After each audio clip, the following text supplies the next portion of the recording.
Good morning, student. I hope you all are well and fine. Today we are going to learn the second chapter of social science from history. The name of the chapter is New Kings and Kingdoms. In this chapter, the learning points are the Gujra Pratiharas, the Rashtrakutas, the Palas, the Rajputas, Chauhanas, Sultanate of Mahmud of Ghazni, revenue collection. In the map, you are seeing where they were located.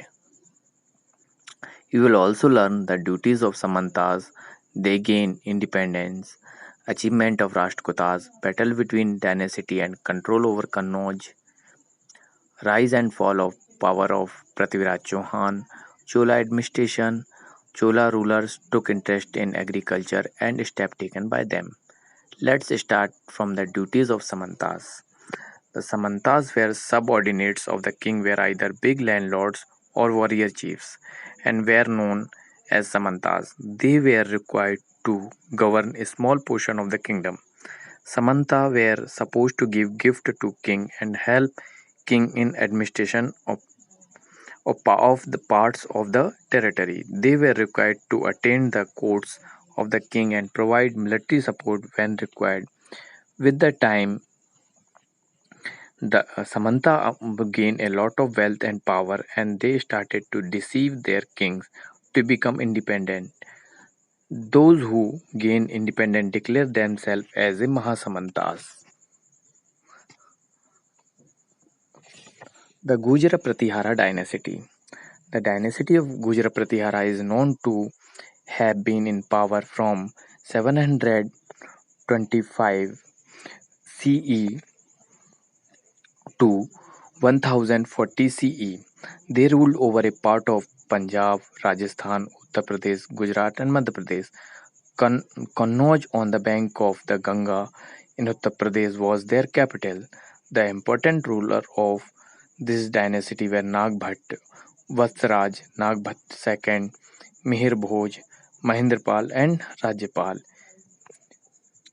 Mihir Bhoj was a outstanding ruler of this dynasty, and the power of Pratiharas reached its peak during his time. From 1836 to 1885, he was a great learner, warrior, and was very effective administrator. The Rashtrakuta dynasty. This dynasty ruled area of Deccan for about 3 centuries, 7th to 10th century CE. In the middle of the 8th century, they had the area of the southern Gujarat, Maharashtra, parts of Madhya Pradesh, and Karnataka. Some of the prominent Rashtrakuta rulers were Dantidurg, Krishna I, and Dhruva. The capital of this dynasty was Malkhed in Maharashtra. Under their rule, the worship of Shiva and Vishnu became very popular. The major achievement of the rule of dynasty were as follows. The construction of the temple come up in a big way. The rock cut temple of Ellora and Elephanta are of this period. The local self-government played an important role. A number of committees were formed to administer the different affairs of the village. The king also took a lot of interest in administration. There were development in the field of economics and this area grew in wealth and prosperity. Some Arab travelers described the Rashtrakuta as one of the best rulers of the world. The Pala dynasty. The Pala established their kingdom in Bengal in the 8th century CE and it's lasted for about 4 centuries. The dynasty was founded by King Gopal and his capital was Patliputra in modern Bihar. The dynasty had 17 kings and the famous one are Dharmpal and Devpal. This kingdom include a part of Assam, Bengal and Odisha. They were a good administrator and warriors. During that time, development took place in the field of literature and learning. The Vikramshila University was established by King Dharampal, which became famous center of learning. It attracted the students even from other part of the world. Three parties struggle. The three dynasty of early medieval period, the Gujra, Pratihara, Rashtrakuta, Pala fought with each other to acquire control over Kannauj. Kannauj was considered a hub of power on the fertile plain of the northern India. It was an important center and trade and agriculture flourished in this area. Thus, it was a matter of prestige to be ruling Kannauj. The three dynasty kept fighting with each other to gain this prestigious area. As there were three dynasties fighting among each other, it got the name of Tripatri's struggle. The Rajputa. The Rajputa were considered as a son of ruler. They were known as Suryavanshi or Chandravanshi. In the northern part of India, Rajputa played a very important role between 9th and 12th century CE. They established many independent states.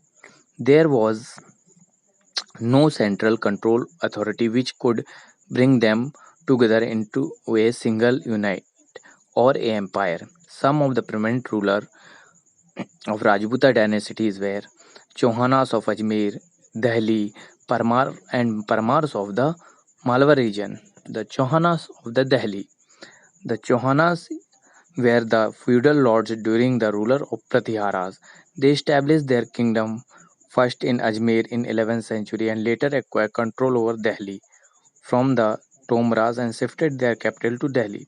Prithviraj was the most famous ruler of this dynasty.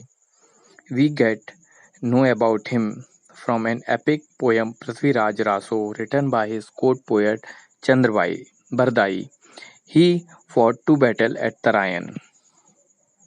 The first battle at Tarayan was fought between Muhammad Gauri and Prithviraj Chauhan. In the first battle, the Prithviraj Chauhan united some Rajput king to face Muhammad Gauri. Chauhan won. In the second battle of Tarain was fought in 1192. Muhammad Gauri attacked the kingdom of Prithviraj Chauhan. Chechen, instead of joining the battle from the side of Rajput, is said to help the Gauri. Ultimately, the Prithviraj was captured and slain. The Sultanate of Mahmud of Ghazni. The Sultanate of Mahmud of Ghazni of Afghan ruled from 997 CE to 1030 CE. The Mahmud of Ghazni attacked the subcontinent 17 times in the search of wealth. He was of the belief that the wealth and the gold of India was hidden in the temple. He wanted the wealth to support his own kingdom and his army. He was thinker of that all the wealths were hidden in the temples. Revenue collection. The farmer were required to give a part of their earning to the king as a tax. The trader and other people were also required to pay a tax in a kind or to cash. Those who were unable to pay tax money had to pay back by working as a labor for the king. The Chola dynasty. The Chola dynasty was one of the ancient dynasties which ruled in southern India. It maintained its prestige under the Sangma age, but gradually it reduced to become a feudal of the Pallavas. It gained its glory in the middle of the ninth century and maintained its prestige about 4th century under a able ruler of this dynasty. Chola's rulers saw a great interest in the field of agriculture. During the rule of the Chola, farmers were considered highly by the rulers and the society alike. At the time when the farmer was the main farming was the at the time when the farming was the main occupation of the most of the people. Farmers held some of the highest posts in the society. Agriculture and irrigation received a good support from the Cholas.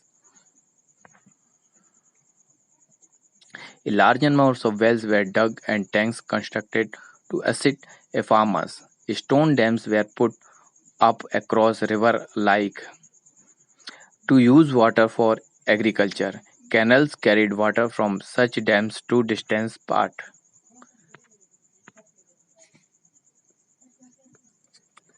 In this chapter, you have studied about the various kings and kingdoms of early medieval period. This period was of growth, development, and prosperity, but also had its share of conflict and divide. You will study about the later medieval period in the next chapter. Thank you, students.